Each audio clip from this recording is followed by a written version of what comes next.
আপনাদের পাশেই তো আমি ডুমুরিয়া, ওখানে অনেক হিন্দু অঞ্চল আছে কিনা বলেন?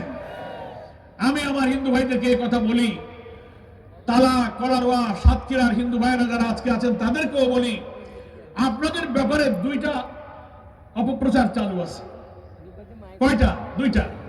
একটা হলো সাধারণ বাংলাদেশের মানুষ মনে করে যে হিন্দুরা শুধু নৌকায় ভোট দেয়, হিন্দু মানে আওয়ামী লীগ, এরকম একটা ধারণা আছে। কি বলেন, ঠিক কিনা? আমরা হিন্দু দাদাদের বলছি যে আপনাদের ব্যাপারে ভুল ধারণা হয় কেন? বলে হ্যাঁ ধারণা তো আছে, কিন্তু এটা তো ঠিক না। আমরা বলি তাহলে আপনাদেরকে প্রমাণ করতে হবে যে হিন্দু মানে আওয়ামী লীগ নয়, হিন্দু মানে নৌকা নয়, হিন্দুরাও কল্যাণ রাষ্ট্রের জন্য অন্য কোন দলে মার্কায় ভোট দিতে পারে, এটা হিন্দুদের প্রমাণ করতে হবে।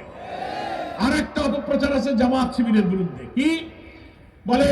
হিন্দুদের বাড়ি দখল, জমি দখল, ঘের দখল, ডিসিআর কাটা, খাল দখল, মূর্তি ভাঙ্গা, মন্দিরে হামলা করা যখন ঘটে তখন বলে সব জামাত শিবির করেছে, এই দোষ দেয়। কি বলেন, ঠিক কিনা?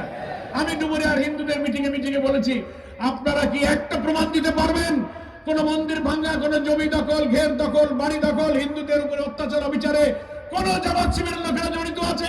ওনারা বলে না, জামাত শিবিরের লোকেরা না। তাহলে কেন আপনারা প্রতিবাদ করেন না? কিছু হলেই আপনারা জামাত শিবিরকে দোষ দেন। আমরা হিন্দু ভাইদেরকে বলি, আমাদের প্রিয় নবী মুহাম্মদ মুস্তাফা সাল্লাল্লাহু আলাইহি ওয়াসাল্লাম পরিষ্কার ইরশাদ করে গেছেন বিদায় হজের ভাষণে, বিভিন্ন সময়ে মুসলিম শাসকদের কাছে সেই রাষ্ট্রের সমস্ত ধর্ম বর্ণের লোকদের জান মাল হচ্ছে আমানত স্বরূপ।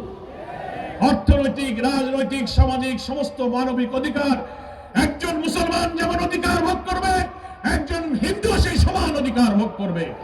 তাদের নিরাপত্তার জন্য ইসলাম এক সুমহান সাম্যের বাণী শুনিয়েছে।